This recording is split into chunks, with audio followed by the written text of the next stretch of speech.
Fist flying, no bounds. Podcast kings, we pound for pound. UFC thrills, stills nights get loud. Big EQP, that's how we get down.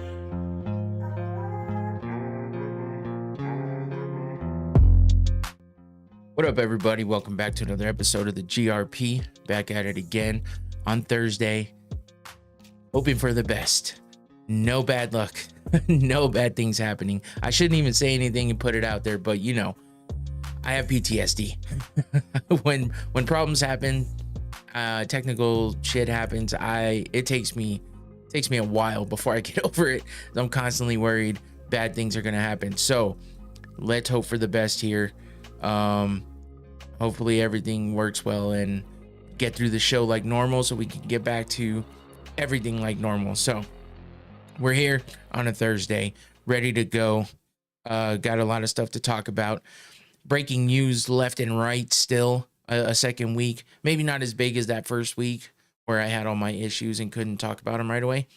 But yeah, so the UFC's just been out and about and all over the place. Dana White announcing this, that, and the other thing just constantly. So seems like Wednesday is the day that he wants to get out there and talk about a whole bunch of new stuff. So we got some fight announcements. Obviously, we have an event this weekend going on. UFC Vegas 103. Not the best cards of all time going on there, but we know how the Apex goes. So I thought they were going to be doing, my hat feels all crooked. I thought they were going to be doing a lot less events in the Apex. I don't know what happened. Apparently there's stuff going on there as far as like renovations or upgrades or something like that. But yeah, I mean, the events roll on there. So I guess we got to take the good with the bad, all of the good announcements and fight announcements and everything else going on. And stuff we're excited for. We got to take the bad kind of crappy cards at the Apex with no big crowds or nothing like that. Like Seattle was pretty good. I mean, you had the crowd involved with almost everything that went down. So we're going to go over that card again. I know I kind of briefly went over it on Sunday, but I didn't really go through any visuals or anything like that. We just kind of went through it real quick. So I wanted to run through that real fast and make sure that we, you know, kind of cover it again. And it's weird because I did it on Sunday. My plan for Sundays were to just kind of have like a reaction shows, but I didn't really have a whole lot of time to figure it out because I had all the issues I had, and I wanted to make sure I got that straightened out so we can have the regular show on Thursdays. So hopefully moving on from this point, I can decide how I'm going to do things. It might not come right away, but I got to figure out how I want to structure the show and possibly do an extra day of something short on Sundays as a reaction day and talk about things, you know, just to get it going. So we'll see how that goes or how it works out, but that's my plan. And, you know, just be on the lookout for stuff out there and make sure that, you know, you're subscribed and you have the notification bell turned on because it's the easiest way to know if I'm putting extra things out there. Follow on my social media too. I have that going at the bottom of the screen. Right there. Right there. It's popping up now. TikTok, Instagram, Facebook, X. I've been trying to get a little more active on all of them, but it's tough to keep up with everything. I know I can set things up where I can post something everywhere, but at the same time, I don't know. I haven't found anything that works exactly how I wanted to. So hopefully I can figure that out and streamline that and make it a little easier. But for now, I've just been trying to post extra things on there and, you know, just get the social media going a little more. So if you're here now, appreciate you. If you're listening later, appreciate you. Make sure you share it with somebody. Like and subscribe. Do all the good things that, you know, YouTube likes you to do so that you can help me get the show out there a little more. And yeah, just get it seen by more people. So I appreciate all of that if you could do it. Before I go too much further, because I feel like I need it anyway, let's go ahead and shout out my sponsor, Noctane Smelling Salts. Yeah, I say it all the time, but I will continue to vouch for smelling salts because they're fun and they do the job of waking you up, keeping you alert, giving you that quick adrenaline rush. And Noctane has a good website and a good product. So hit that QR code, or you can go in the description of this video and follow the link down there as well. I always have it there. So go check out their website and get yourself a bottle. You don't have to start with the red cap. That's this one. It's the most potent. There's a black cap and a white cap. So it goes white cap, least potent, black cap, mid-range, red cap, most potent. So if you want to ease into it, get that white cap. If you're a little braver, get the black. Don't go too crazy until you try it first. Here we go. Ooh. Ooh. Oh my God, I haven't hit that one in a while. Ooh, that was strong. Ooh, there's the potency. That's why you don't want to start with that one. That was a rookie move. Rookie move on my part. Woo. That gives you the energy though. Holy crap, my eyes got watery. You want to close your eyes because it hits you. But yeah, it goes away quickly, and yeah, it does the job, wakes me up. And if you've seen all the videos everywhere, my reaction right there, that's why people have that reaction. It's bad when it gets sprung on you and you don't know it. I always tell people, just take it easy, you know, kind of get yourself close to it, but you got to really get that hit and feel it once. And you know, like, damn, I got that rush. So, being a rookie today yeah, but it's all good because I got what I needed from it. And once my eyes stop being watery, I'll be perfectly fine. And I feel great. So yeah, go get yourself a bottle, check out the website, and have some fun with it too. And make it be useful for you, because when I'm sleepy on drives for work, that wakes me up. As you saw my reaction, that'll wake you up. Anyway, go check it out. Thanks again, Noctane, for the sponsorship and for waking me the fuck up. All right. So as for everything else, busy at work, busy with everything lately. So just stressing all the time about making sure that everything is going good. Every time I've jumped on my laptop doing prep work all week. Every time I get on, I check all the settings, which is something I need to get in the habit of anyway, because I want to make sure that everything stays good, because that's my problem. Is sometimes I just jump in and take full advantage of the fact and take for granted that everything's good. And you got to check things. Computers and technology change on their own a lot of times, and you would be like, why? We're in 2025. Like, this shouldn't be happening. But it happens, especially with this kind of setup, everything that I do here, all of my stuff. I mean, you know, just for a refresher, I mean, I got all this stuff going on here. I'm monitoring my stream there. That's the screen I'm always looking at. That's where I do everything to send out to YouTube. Here's my reference stuff, my stream deck. There we go. You can see my Rodecaster right over here. That's what does all my audio. So a lot of this stuff, man, it just it has a mind of its own. So we got AI and crazy robots out there now, but we still have this stuff that wants to change its mind on a daily basis and decide, I'm not going to work for you today. And it's a pain in the ass. It is a pain in the ass, and it's stressful.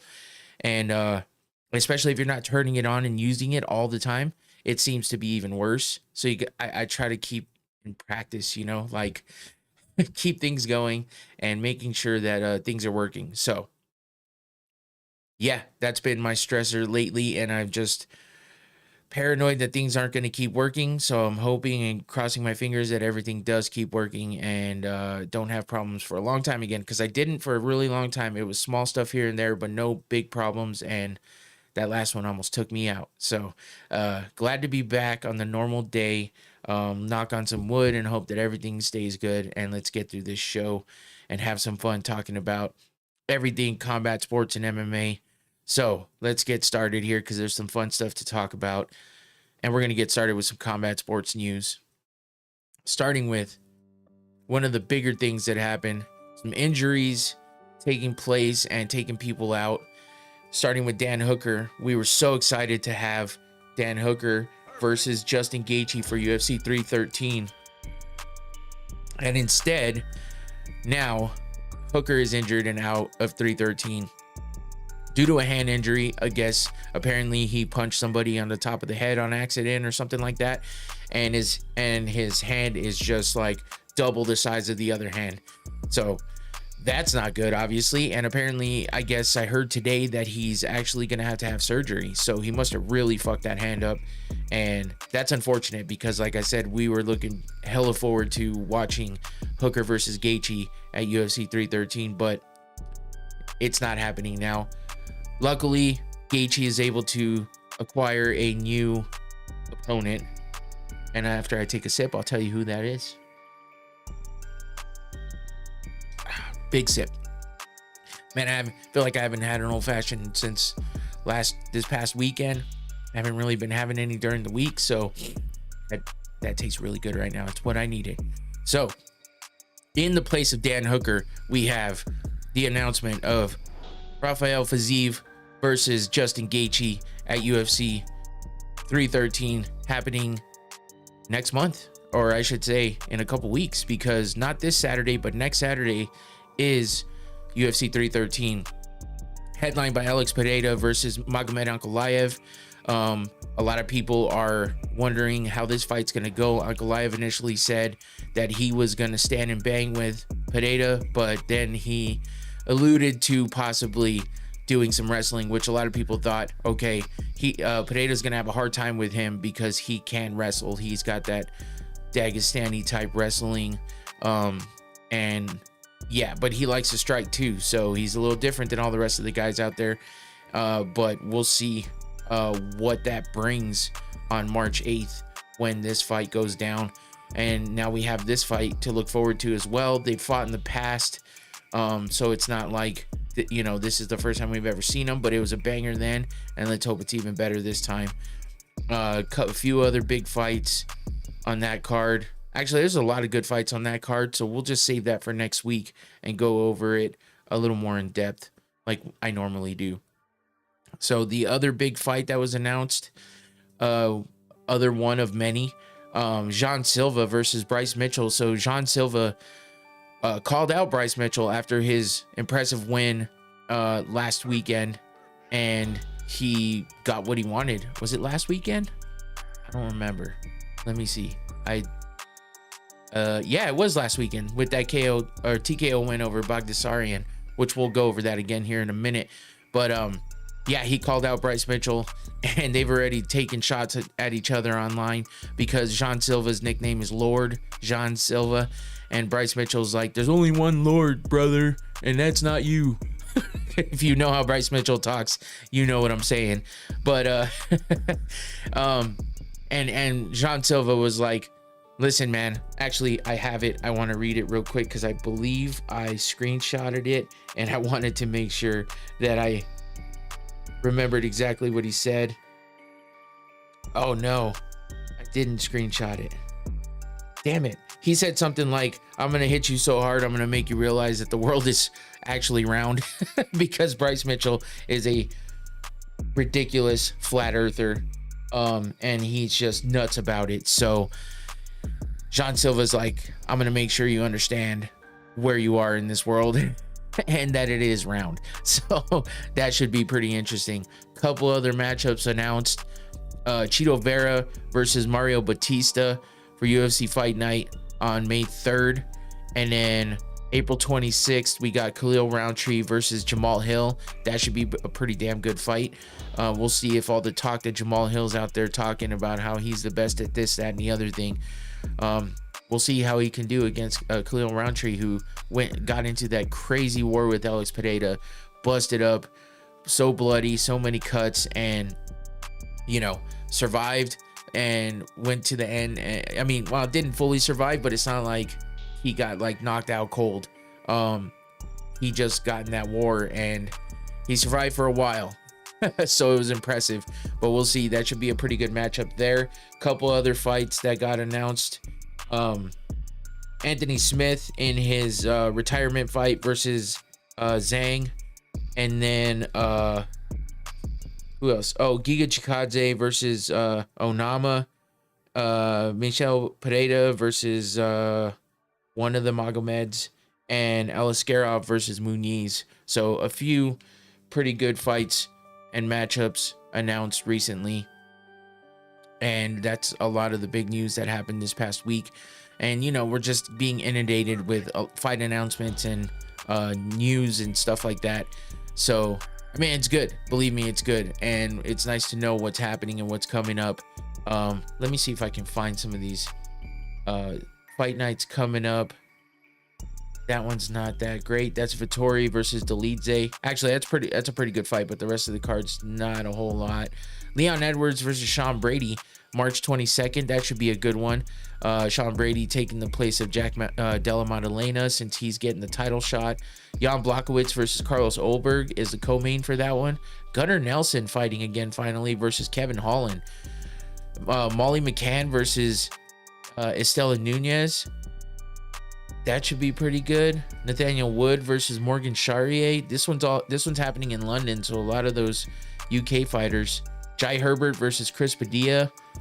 Marcin Tybura versus Mick Parkin. Christian Leroy Duncan versus Andre Puliev. And yeah, so that's a pretty good card coming up there. And we got the Mexico City card at the end of March. Brandon Moreno versus Steve Urseg. Manuel Torres versus Drew Dober. Kelvin Gastelum versus Joe Pyfer. That's a pretty good top of that card right there. And let's see what's in the prelims. Edgar Chairez versus CJ Vergara. Luby Godinez versus Julia Polastri. And Rafa Garcia versus Vince Pichel. So pretty good fights coming up there for the month of March, as well as obviously UFC 213 happening March 8th. So we're getting there, man. We're getting to some of these big fights. The months are moving fast already. We're at the end of February here, and hopefully everybody had a good Valentine's Day. My mom's birthday was on the 19th, so happy belated to her. I know I didn't get to shout her out the last time because of all the issues and stuff, but hopefully she had a good birthday. And yeah, so we got some stuff going down. February's almost over. March is coming. My wife's birthday is coming up, stuff like that. So yeah, March is going to be a busy month for sure. So let's move on to a little bit of boxing. And I don't know if you've seen or heard of this one, but on Tuesday, there was a press conference for this fight that's coming up in April, I believe. It's Chris Eubank Jr. versus Conor Benn. Now they have a somewhat of a blood feud going on here, a bloodline feud, I should say, because their fathers were crazy, just enemies back in the day when they fought each other, because both of their dads were boxers, professional boxers as well, and they fought each other. Chris Eubank Sr. versus Nigel Benn. So that was just a feud that happened between them, and now we got these two guys, their sons, fighting each other. This was set up for a fight previously, and unfortunately for Conor Benn, he dropped dirty for some PEDs and or some kind of banned substance, and that fight wasn't able to go on. So with that being said, he blamed it on tainted eggs. So that sounds funny, but he says that the eggs were tainted and all this other stuff. Don't know exactly all the in-depth details, but that's the gist of it. And so as you can see here, Conor Benn winds up with egg on his face, and that's not just that's not just being said as a joke. He legit has egg on his face, if you can see in that lower picture there. DJ Magix, what's up, brother? Thanks for joining in. Appreciate you. But yeah, so Conor Benn winds up with egg on his face, and let's see why. I have a couple videos here. One is me and the homie Crook. Oh, that's right on. Thanks, Infinity. Appreciate you guys. But yeah, I got Conor. I got a couple videos here showing what happened at the face-off, where things got heated and Conor Benn winds up with egg on his face, literally. So let's get into that right here. Let's go with this one. Here's a bit of a close-up from a different angle, getting into it with each other, talking some shit. Next thing you know, crack, literally cracked an egg on his face, pushed it away, and then melee ensues, obviously. So here's a little bit of a compilation of all the different angles and stuff that happens. You can see more of the reaction from a wider angle, a little bit of audio going on here. So here you go. Listen to the sound. Oh.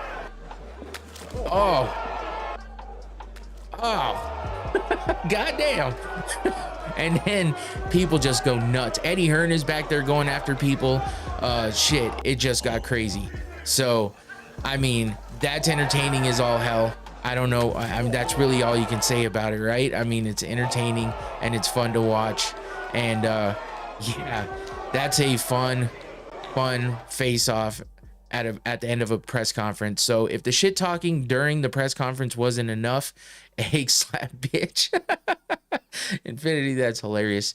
That's why eggs are so damn expensive. Yeah, I know, right? You're just throwing money down the drain.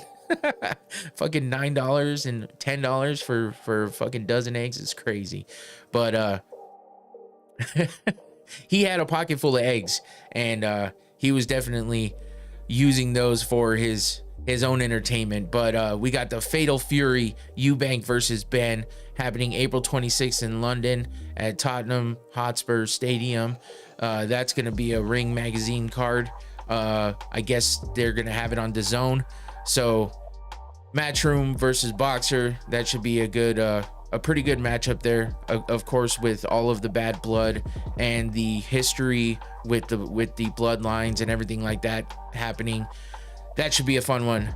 So I'll definitely be looking out for that. They did have another press conference today, I believe, and nothing crazy happened there, just more shit talking. There was a lot of security, so nothing coming out of that one. But Chris Eubank absolutely hates promoters in general, and he absolutely hates Eddie Hearn, who's Conor Benn's promoter. And yeah, he talked mad shit to him during this press conference. The press conference today talked more shit.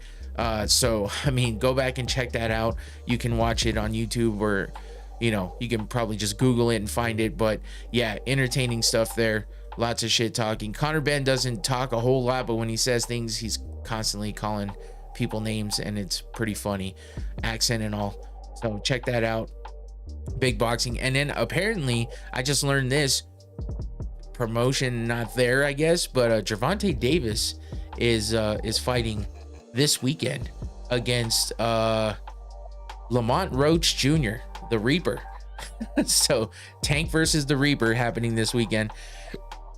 I don't know anybody else on the card, I hate to say, but this is why you probably don't see much coming from this, because Tank Davis is a minus 1600 favorite over Roach, who's plus 900. So I mean, this is like a just teed up softball right down the middle.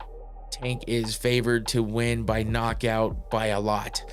This poll here on Tapologies, 98% for Davis to win, with 93% of that being by knockout.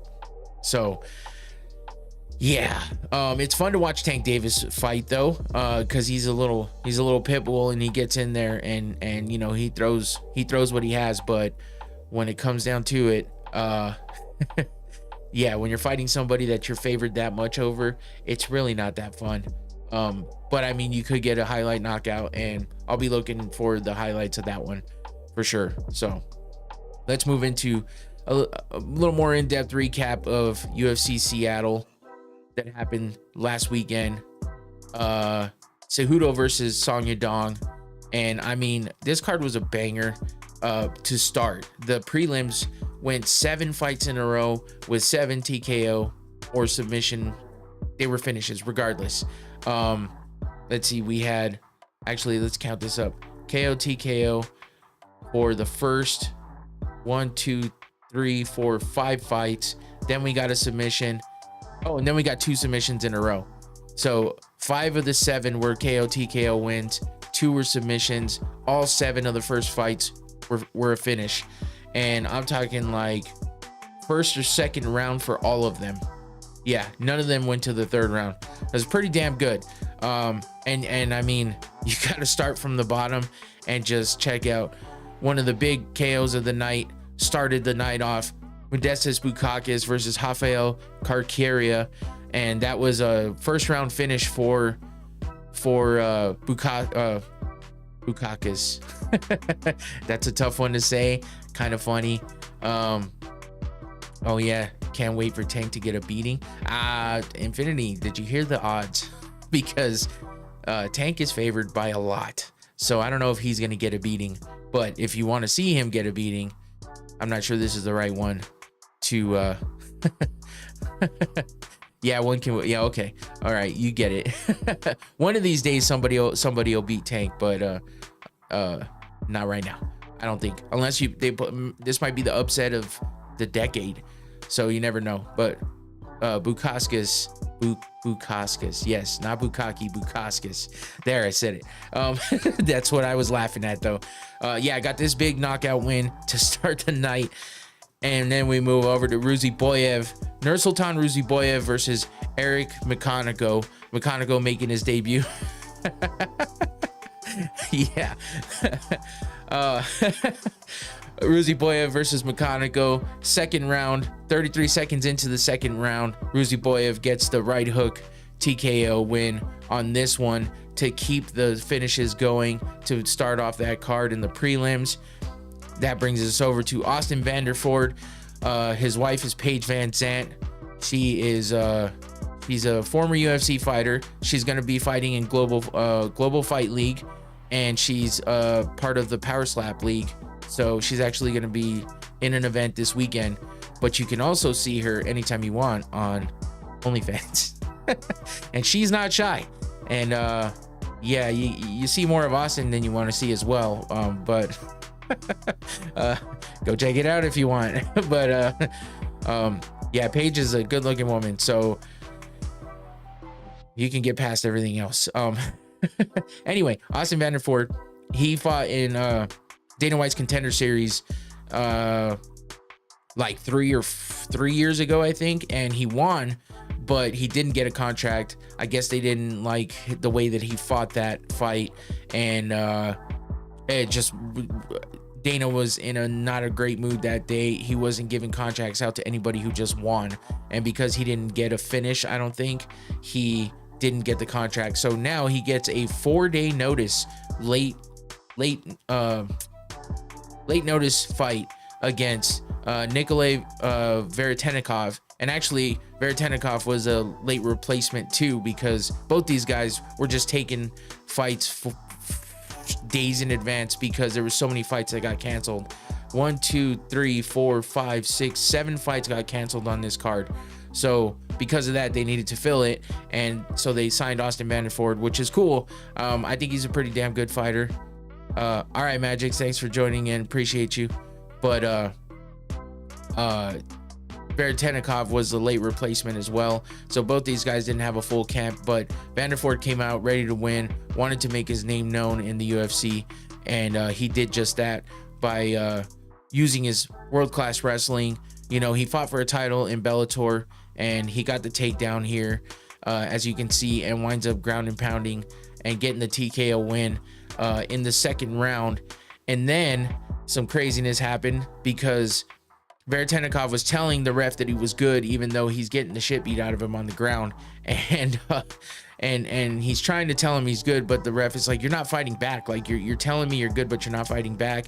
He covers up, Austin keeps, you know, throwing punches, landing, and they call the fight. So then afterwards, Veretennikov goes over and pushes Vanderford as he's got his back turned, and so Vanderford turns around, pushes him back, gives him the double birds, and yeah, that was pretty entertaining. But Veretennikov is not getting suspended or released or anything like that, not for doing this. Maybe it's because it's his second loss in a row, and he's only had 2 fights in UFC, so if he gets released for anything, it'll be for that. But they already said they're not releasing him because of that. It was just a push, no big deal. So that's how that fight went. And then we move on to probably the biggest KO of the night, Ricky Simon versus Javid Basharat, with the first round KO win for Ricky Simon. As you can see, he got that big suplex there. throwing botch rod around, and then he winds up with that big left hook and ends it with a straight right to get the KO win. Performance of the night bonus there for Ricky Simone. And that takes us to the other and last one in this 7-fight streak of finishes. The TKO here with Mansour Abdul Malik versus Nick Klein. Abdul Malik gets the TKO win in the second round with strikes against the cage, finishes him there with a barrage of punches, and gets him out of there, gets the dub, and continues with the streak of finishes. And then we get the first submission of the night coming from Melquizael Costa versus Andre Fili. And I'm an Andre Fili fan. I'm not sure exactly why. I just like the dude. He seems pretty cool, and I followed him for quite a while since I believe he was on the Ultimate Fighter. But yeah, I followed him for a long time, and he's one of those up and down fighters. But this time he was coming out there looking like he was ready to get a win, but winds up getting choked out instead with a guillotine in the first round, 4 minutes and 30 seconds in by Costa. And that brings us to another submission by Ian Cutelaba over Ibo Aslan. First round, 2 minutes and 51 seconds in. Ian Cutelaba gets that arm triangle choke that he's good at doing and gets the submission there. And that rounds off the prelims and the 7 fights in a row that ended in finishes. That brings us to the main card. Alonzo Menefield breaks that streak, unfortunately. But he did have a great fight. I mean, this was the fight of the night, even though it was the first fight on the card to go to decision. So a lot of back and forth, but Menefield was definitely there to win and put the hurting on Julius Walker, who was making his debut in the UFC, I believe. Yeah, let me double check that. But yes, that was his debut in the UFC. So Menefield coming out with a big win there, and he kind of needed that one because if I remember correctly, he was kind of on a not so good streak of 2 losses in a row to Carlos Olberg and Azamat Mirzakhanov. So both of those being TKO losses by punches for him in the first round and the second round. So then he comes over and gets the split decision win over Julius Walker, but it was the fight of the night. So makes for a good fight, and Menefield gets the win there. And then we get to Jean Silva, who we were talking about earlier, getting the TKO win over Melsik Bagdasaryan. And I mean, this was the damn fun fight to watch. I mean, Jean Silva is just one of those guys that comes out ready to go, action all the way through, and has a good time fighting, and he shows it. Part of that Fighting Nerds camp that just has stars, man. Kyle Baralio, just all kinds of people are in that camp right now, and they're one of those super camps that have a lot of fighters that are in contention or can be very soon. Up and comers, just finishes all around, exciting fighters, good fighters, and they're a tight-knit group, and they all wear those nerd glasses, like the black rimmed glasses with the white tape in the middle. They hand them out to people. They have Bruce Buffer wearing them, Joe Rogan wearing them. It's hilarious. So he comes out with this big first round finish over Bagdasaryan. BCGs.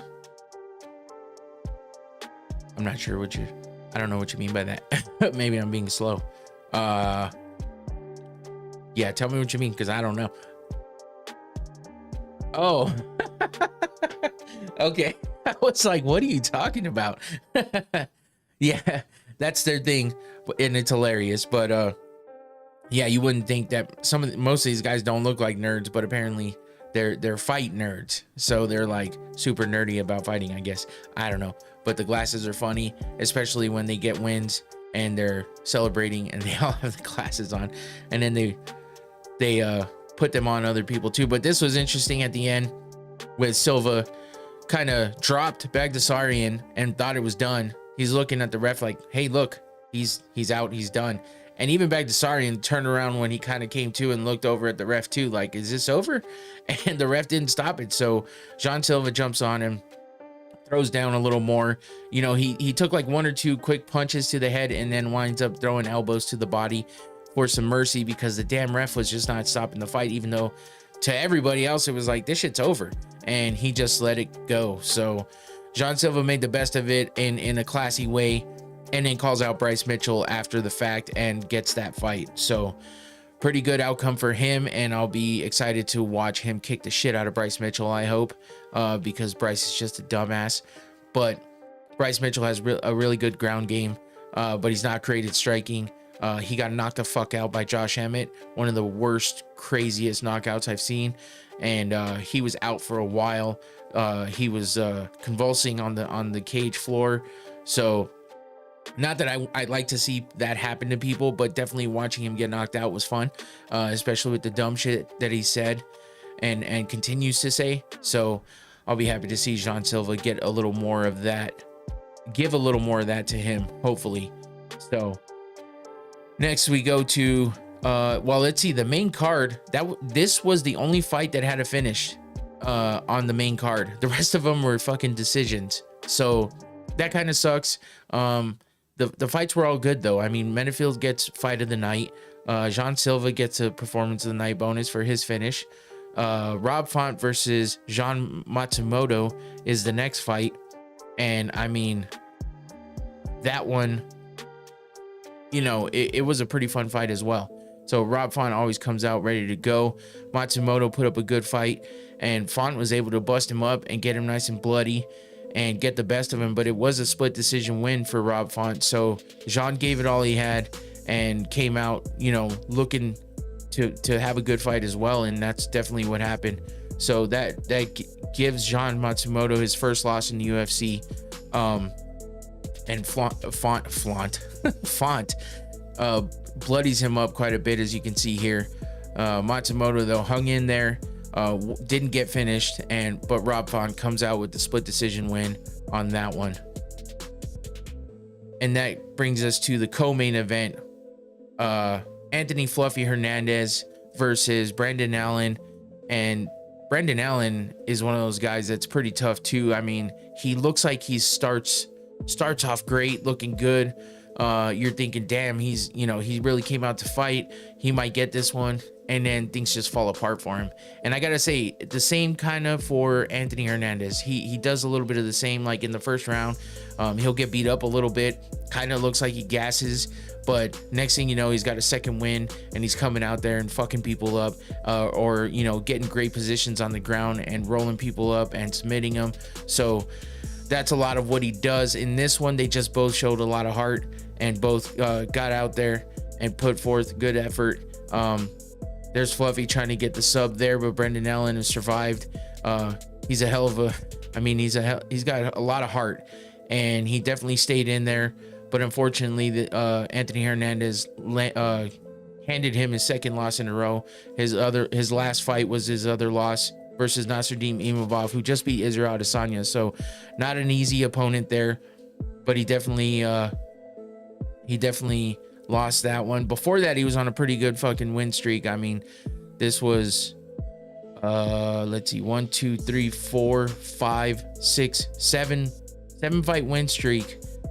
And then it ended with that loss to Imavov, and now he's on a 2-fight losing streak. So Brendan Allen definitely needs to get an opponent that he can get a win over, get back in that win column, and get that win streak going again, so he can keep climbing that ladder. But this was a pretty fun fight as well for the co-main event. Crooked Letter, what's up? Back. I haven't seen you in a while, bro. I don't know where you've been, but welcome back. Oh wait, no, I'm sorry. I know who you are. I got you mixed up with somebody else, but hey, thanks for coming in. Appreciate you. I was thinking of who's the other one with the name? Shit. I don't even remember his name. He's been around. He's got a similar picture too. So the name and the picture are pretty similar. But hey, appreciate you, Crooked, for coming in. Yes, Cold Art Maker. Yes, Cold Art Maker. Exactly. That's the one I was thinking of. Infinity knows, because he's always here too. Yeah, he hasn't been in a minute, but that's who I thought it was at first glance. But yeah, I know. I'm mixing people up. My bad. Anyway, so now that brings us over to the main event with Henry Cejudo versus Song Yadong. And yeah, this one, I mean, it started off pretty good because Henry looked a lot better than I thought he was going to. It felt like Henry came in, like Henry just didn't look great in his last fight. And I was thinking, you know, it's been a while since he's fought. Well, no, it was a year. It's been a year since he fought. And, you know, he lost that fight to Merab. And before that, he lost a fight to Eljo. So it was kind of like one fight in 2023, one fight in 2024. And I don't know if this is going to be his only fight in 2025, but he's already down with a loss in 2024 to Song Yadong. But you can see here in the pictures, he put up a pretty good fight, looked decent in the first few rounds. This one only went 3 rounds before it got stopped, and it wasn't by finish. I mean, it's a technical decision because Song Yadong, after he gets some good striking in and starts getting, you know, making his way with Henry Cejudo and kind of, you know, working him a little bit and getting more, you know, getting the upper hand on Henry, basically winds up getting this nasty eye poke in the second round. Henry, I mean, he kind of poked him in the eye earlier in, I don't know if it was in the second still or in the first. No, I'm sorry. This was in the third. I think the first one happened in the second round. So he kind of poked both of his eyes. He keeps fighting. He's like has his hands out with his fingers extended, and that's kind of like the John Jones shit, right? So that it's such a bad move, and there's bad habits in the gloves. You know, the gloves were supposed to be changed so that the eye pokes could stop, and instead they're back to the old gloves, which is great because with the new gloves we weren't getting any finishes but less eye pokes, and now we're getting the eye pokes back again, but more finishes. So it's a lose-lose. They need to adapt, or I should say they need to adopt new gloves that curve the hands, so even if you have your hand out here, the fingers aren't extended out to be able to poke, because it just happens too much. But also the refs need to get their shit together and start taking points. If you do it, whether it's accidental or not, if you do it and you keep your hand open, you should get a point taken. Plain and simple. I just feel rumors have been going around that Herzog put $30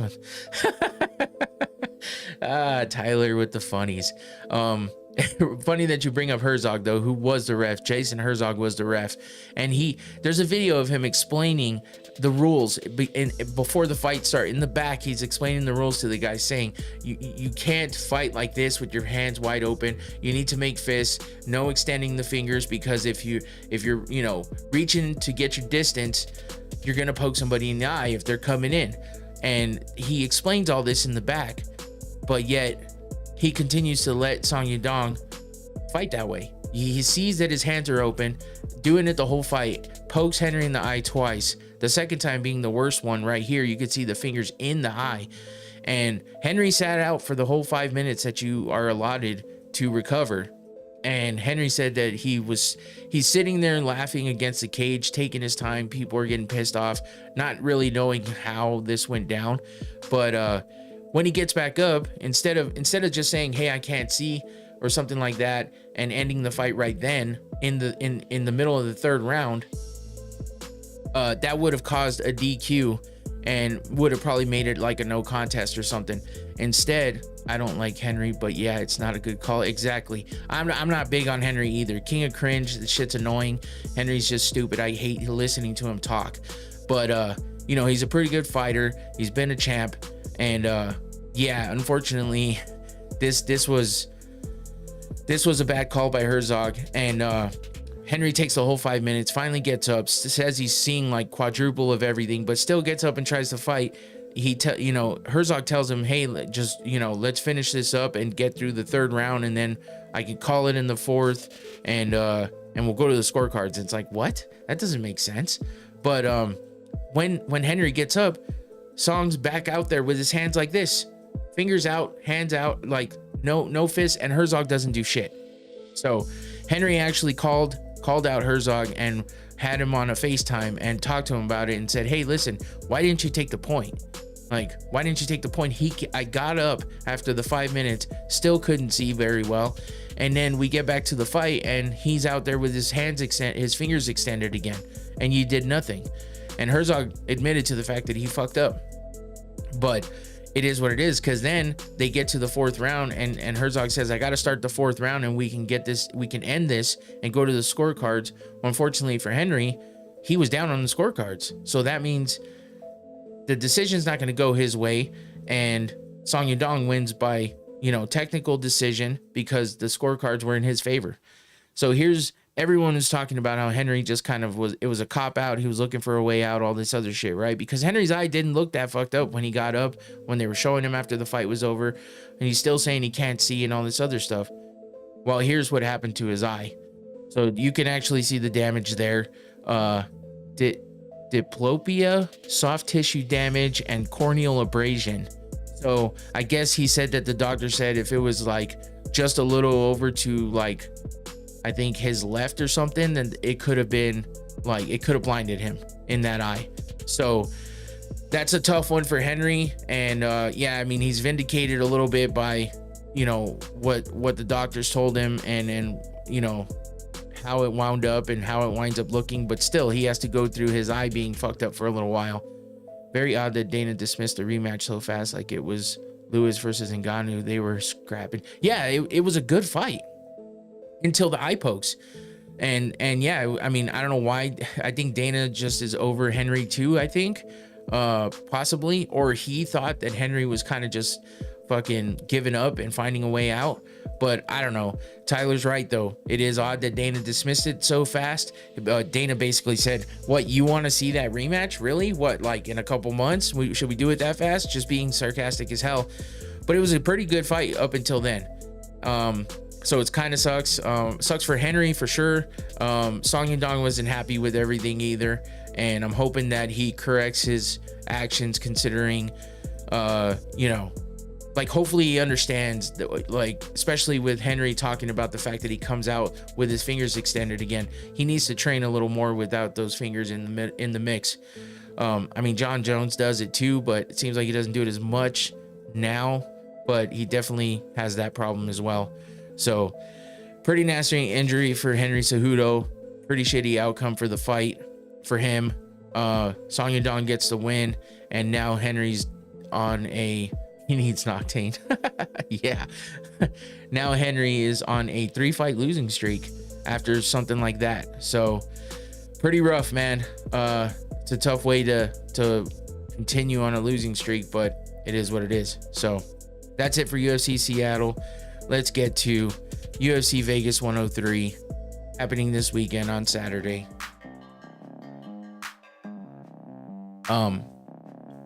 So we got, again, not the best of cards, but it's an event. It's a fight. So no matter what, I'm going to watch it, whether it be live or if I watch it later, I'm definitely going to watch it. So Manel Kape versus Asu Almabayev. Now, Almabayev is actually a replacement for this fight because Manel Kape was supposed to be fighting Brandon Royval. That would have been a hell of a fight. Royval, I think, is definitely on a higher level than Manel Kape, but Manel Kape is the number 6 fighter in that division right now. Brandon Royval is what is his ranking? Let me find it real quick, because I believe, why the hell isn't the ranking up here right away? Oh, he's number 3. So it would have been 6 versus 3 in that fight, which would have been badass. But unfortunately, I think Royval got hurt or something. So now he's out. Asu Almabayev takes his place. He's the number 8 ranked fighter. So, I mean, not that far off. But I guess this might be a little bit of a closer fight than I think Royval and Kape would have been. But Kape would have definitely been going out there to win against a higher ranked opponent like Royval. But Royval's a dog. So not sure how much luck Kape would have had in that one, especially watching his last fight against Makayev was horrible. So Almabayev's initial opponent was Alan Nascimento. Now and then it was Steve Erceg, and that was canceled too. because Usyk was rebooked for the Mexico City card coming up next month against Brandon Moreno. So then he takes the place of Brandon Royval against Manel Kape for the main event here. So he gets a main event in the Apex, but still it's a main event for him. So I guess you can't complain too much if you're him. Let's look at the prelims here. We got Montana De La Rosa versus Luana Carolina to start off the prelims. Women's flyweight fight here. 13-9 for De La Rosa. 11-4 for Luana Carolina. Next fight is Charles Johnson versus Ramazan Tamirov. 17-6 for Johnson. 18-3 for Tamirov. Another women's fight coming up next. After that, Andrea Lee versus JJ Aldridge. Lee is 13-10. Aldridge 13-7. I mean, these fights are not bad. I know every single one of these fighters. You know, it's not like a bunch of no names or up and comers that we don't even know who they are. So not a bad undercard, really, for the most part. It's kind of even all the way through. You know what I mean? You get a couple that are, you're like, what is this? And then you get a couple that are like, okay, I'll watch this fight. And then you get a couple that are like, yeah, this should be good. So it's just one of those mid-range kind of cards. But it is what it is. Sometimes you get some of the best fights out of the cards like this, so you can't complain too much. At least we have fights happening every week. It just continues and goes and goes and goes. So you can't have the super stacked cards like UFC 314 in Miami is going to be stacked as hell. You can't have cards like that if you put all those big name fighters on all these small fight nights that are happening at the Apex and shit. So you got to take the good with the bad. So that's kind of how I look at it. I'll watch them all anyway. So I'll complain about it here and there, but I'm still gonna watch them. And I don't have to. I mean, if you have ESPN Plus, you don't have to do anything. You just turn it on. So who cares? But rounding out that portion of the prelims, we got Danny Silva versus Lucas Almeida. That should be a pretty good fight in the men's featherweight division. 15-3 for Almeida, 9-1 for Silva.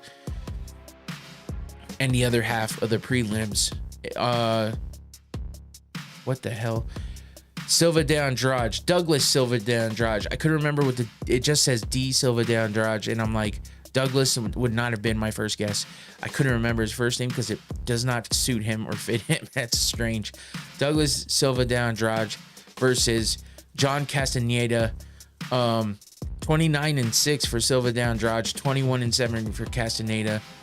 That's in the men's bantamweight division. A lot of the lower weight divisions happening here. I mean, we don't have anything above featherweight in the prelims. So you have to get to the main, or actually one fight in the prelims is a heavyweight fight. But after Silva de Andrade versus Castaneda, we have Ricardo Ramos versus Chepe Mariscal. This should be a damn good fight, actually. 17-6 for both these fighters. And Chepe Mariscal is fun to watch fight, but Ricardo Ramos comes out ready to fight too. Always puts up a good fight, and that's in the men's featherweight division. And then your last fight in the prelims, the heavyweight fight, the only heavyweight fight on this card, Austin Lane versus Mario Pinto. Mario Pinto's making his UFC debut, I believe. Yes, he's coming from the Contender Series with the win over there. 9-0 for Pinto versus the 13-5 Austin Lane. I think Austin Lane might be coming off a win, surprisingly. Yeah, his only win in the UFC over Robelas de Spain, and that was a unanimous decision win. It's not even a memorable fight. That was a horrible fight. But before that, he was on a 2-fight losing streak with getting finished by Justin Tafa and Johannata Denise. So I don't even know how Lane is still in the UFC, honestly. He didn't look great in the Contender Series. Hasn't looked great in the UFC. His only win being by unanimous decision. And yeah, he's a former NFL player, but yeah, he's just, I don't know. He needs a huge turnaround in order for him to, basically make my mind up that he's a great fighter. Right now, I feel like he's barely average. So he's a big dude, and I'm sure he can hit hard, but he just can't put the skills together. So that's your last fight of the prelim, and that brings us over to the main card. Starting with Charles Johnson versus Sam Patterson. Charles Johnson. Wait, I screwed that up. I did. Oh, whoops. And I checked these things over. Who cares? Don't pay attention to that. It's actually Danny Barlow versus Sam Patterson. I was like, wait a minute. I already talked about Charles Johnson. Whatever, no big deal. Anyway, I got the rest of it right because he's 29 years old, 9-0. He's undefeated overall, undefeated in the UFC. Only 2 fights in the UFC so far, but as you can see, he has numbers in all of the categories there. 5-0 by KO TKO, 1-0 by sub, 3-0 by decision. I put a 2-fight win streak because that's only the UFC is what I count most of the time. Technically on a 9-fight win streak because he's 9-0. And Sam Patterson fighting Danny Barlow. Just disregard that name. I've screwed it up. 28 years old, 12-2 overall, 2-1 in the UFC. He's not lost by submission or decision, but he has 2 losses by KO TKO, and those are his only 2 losses on his record. He is on a 2-fight win streak as well. Let's take a look at Danny Barlow. His 2 fights are wins over Nikolay Veretennikov, who I just talked about fighting Austin Vanderford in the last card, and Josh Quinlan were his 2 fights and 2 wins. And then Sam Patterson's on a 2-fight win streak as well, with wins over Kiefer Crosby and Johan Lainesse. Both finishes, both by choke, by submission by choke. One's an arm triangle, one's a rear naked, and the rear naked you see there in that lower picture. So he's definitely good on the ground, gets those submissions. So we'll see what Danny Barlow has for him in the first fight of the main card. Next fight is Haider Emil versus William Gomez. 10-0 for Haider Emil, 2-0 in the UFC. Again, has numbers in all of those categories: 6-0, 1-0, and 3-0 there. KO TKO, sub, and decision. He's on a 2-fight win streak as well. And then you got Gomez, 27 years old, 14-2, 4-0 in the UFC. So both these guys are undefeated, looking to take each other's O's in the UFC. And 6-0, 1-0, 3-0. Yeah. And then Gomez, no losses by KO TKO, 1 loss in each of the categories: submission and decision. He's got 6 decision wins though. He's on a 4-fight win streak. So Haider Emil, his 2 wins in the UFC are over Zhang Yang Li and Fernie Garcia. So not the biggest names there, but both of those fights were finishes for him by TKO. 1 in the first round, 1 in the second. His last fight was a performance of the night bonus. And then you got Gomez with his 4-fight win streak on the line here. Wins over Joanderson Brito, Giannis Gamuri, Francis Marshall, and Jarno Aarons. So both these guys are kind of fighting the same level of competition for the most part. But Gomez's 3 out of his 4 fights are wins by decision. 2 of them are split, one's a majority, so not even full unanimous decision. So he's involved in close fights a lot. He does have 1 finish by body kick TKO in the 3rd round over Gamori. So yeah, this should be an interesting fight here with both these guys being undefeated in the UFC. One of them's got to take an L here unless they go to a draw.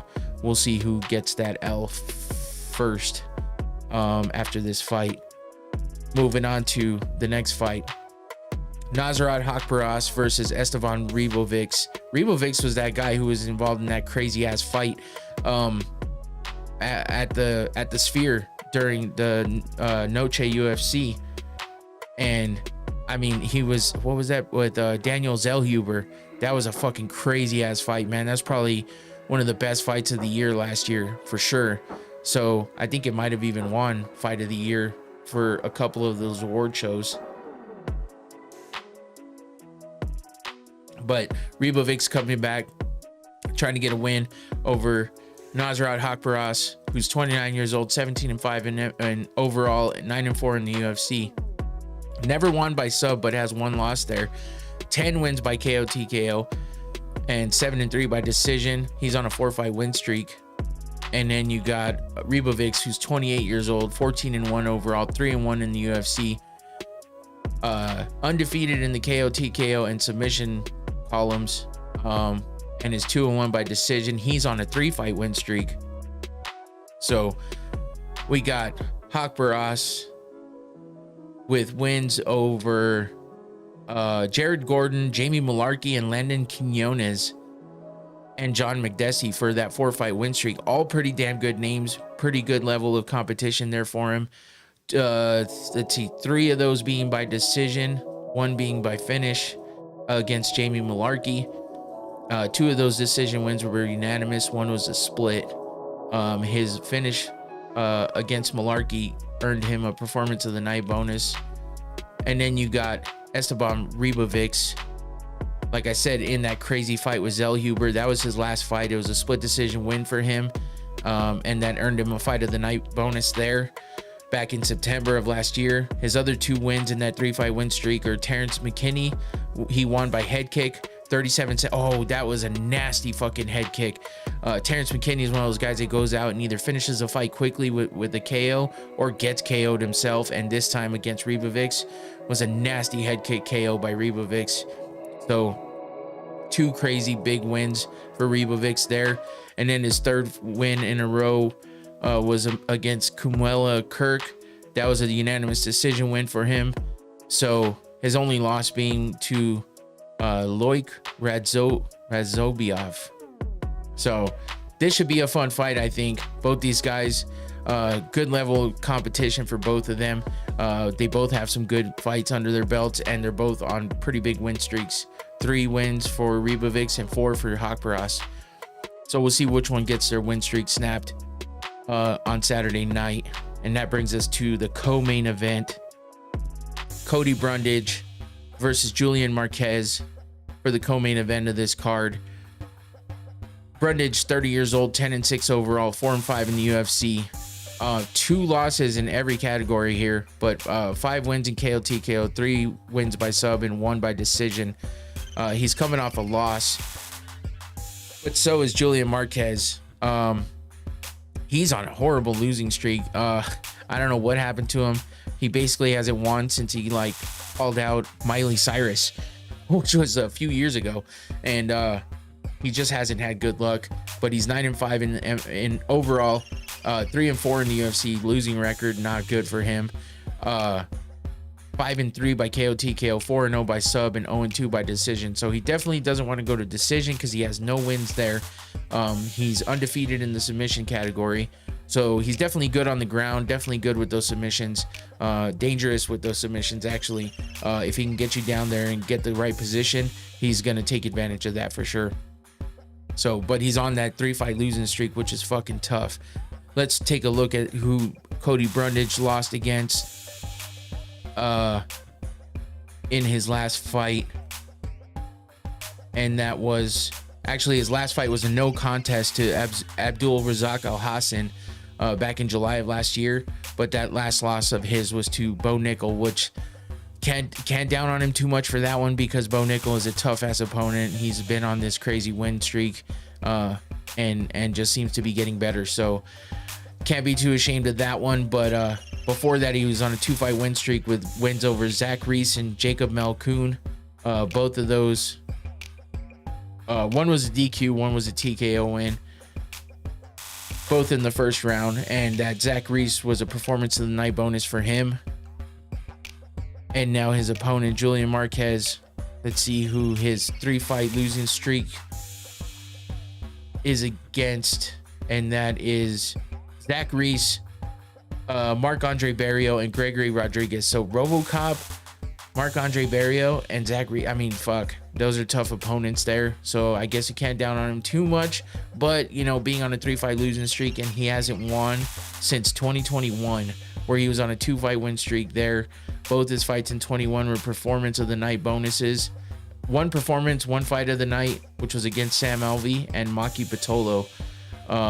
Both of those wins were by submission as well. You could see that Anaconda choke over Maki Pitolo on the bottom there. But yeah, he hasn't won since 2021, so he needs a win big time. And fighting against Cody Brundage. It's going to be tough for him, but we'll see if he can, who snaps their losing streak here. We go from one fight with winning streaks to this fight with losing streaks, this is the co-main. It's kind of crazy. But that brings us over to the main event to round out this event. Manel Kape versus Asu Almabayev. Again, Asu being a replacement for Brendan Royval, who got injured. Manel Kape, though, 31 years old, 20-7 overall, 5-3 in the UFC. Look at that, 12-0 by KO TKO. That's a stat there. I mean, double-digit wins, no losses in the KO TKO category. That's big. 5-2 by sub, 3-5 by decision. So he doesn't have good luck in the decision category, but he is coming off a win. Not an impressive one though. And you got Asu Almabayev, 21-2 overall, 4-0 in the UFC, trying to keep that undefeated record in the UFC. Undefeated in the KO TKO category, 9-1 in both submissions and decisions. He's on a 4-fight win streak. Let's check out Manel Kape. Like I said, his last fight was against Mohamed Makayev, I believe. Oh no, it was Bruno Silva. I'm sorry, yeah, because he lost to Makayev. That's right, because it was crazy that they cut Makayev after getting a win, but it was not an impressive win. So that's the thing. But Bruno Silva was Manel Kape's last fight that he got a win. TKO by strikes in the third round. So that was December of last year. Makayev was before that, where he lost by unanimous decision. And then before that, he had 2 wins by unanimous decision. So his last fight was a finish, but before that, he was involved in a bunch of decision fights. So we'll see what he has for Asu Almabayev in this main event. He's going to be looking to give Almabayev that first loss in the UFC. But let's take a look at who Asu's former opponents have been in the UFC with that 4-0 record. He's got wins over Mateus Nicolau, Jose Johnson, CJ Vergara, and Ode Osborne. So a few pretty good names in there. 3 of those, his last 3 fights have been wins by unanimous decision. That win against Ode Osborne was a rear naked choke. That was a performance of the night bonus for him. So he's looking at trying to keep that undefeated record in the UFC, and also trying to, keep working his way up the rankings and get a win in his first main event. I believe it's his first main event. So that rounds out UFC Vegas 103. That's it for that card. And that's almost it for me. I got one more special different thing that I wanted to try out on this one. And I'll explain it in just a second because I need another sip. All right, so here's something new for the show that I want to try out. I'm pretty, it's pretty well known that I'm not the best at betting. And maybe my picks are better than my bets, I don't know. But it's an ongoing kind of joke that I just tend to not win a lot when I'm betting.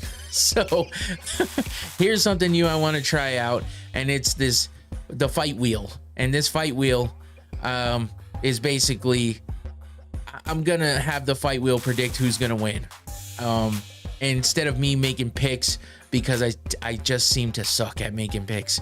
So we're gonna go ahead and put this in the hands of the wheel and see what we can do with it. So what I have here is every single fighter in the main event or in the main card is on this wheel. Whichever one it's gonna go random. I'm gonna spin it. Whoever it lands on is gonna be considered the winner of that fight prediction, and then I will also take out his opponent. So then we're just going as far as the fights. So hopefully that's easy to follow and you understand what I'm saying. But let's give it a shot. Let's see how this goes. I'm gonna spin the wheel and we'll see who our first winner of the night is gonna be. Obviously, it's not gonna be in order of the fights. It's just random. We'll see who the first winner of the night will be. Here goes our first spin. Let's see who gets the first win of the night. Oh shit, Julian Marquez. He needs a win. So for him, that's definitely something that's needed. And we'll see if the wheel predicts correctly and Julian Marquez gets that win over Cody Brundage. So let's go ahead and get rid of this name. if I do it correctly. There we go. All right, let's get another spin in here, see who our next winner is going to be. Who will be the next winner? Nasrat Haqparast is going to get a win over Esteban Ribovics. So the wheel says. So I guess we'll have to wait and see. I will go back and make note of this. I'm going to try to find a easy, fast way of adding this to some kind of visual that I can show after we're done with the wheel, to show who the wheel predicts. But for now, I'm just going to do it this way, and we'll have to I'm going to take a note, and I'm going to see how accurate the wheel is next week or whenever I go live again. So here we go. We'll take out Haqparast. We'll take out Ribovics because that's his opponent, and we'll give the wheel another spin here. 3 more fights left. Let's see who it predicts. Danny Barlow, first fight of the night. Danny Barlow will get the win over Sam Patterson. That's his opponent. So we'll remove Danny Barlow. We'll remove Sam Patterson. And we'll spin again and see who the next winner will be. 2 more fights left. Here we go. Oh shit, main event. Asu Almabayev continuing with his undefeated record over Manel Kape. Asu Almabayev is actually ranked lower than Manel Kape. Almabayev is ranked 8. Manel Kape is ranked 6. So the wheel says there's going to be an upset there. Asu Almabayev will continue with his undefeated record. Let's see who wins in this last fight. William Gomez versus Haider Emil. Who will be the winner? Looks like Haider Emil will be the winner here over William Gomez. So I will make a note of that. I will make something that shows what the outcome is next time I go live, or next week when I'm here live on Thursday. Just depends on which one happens first.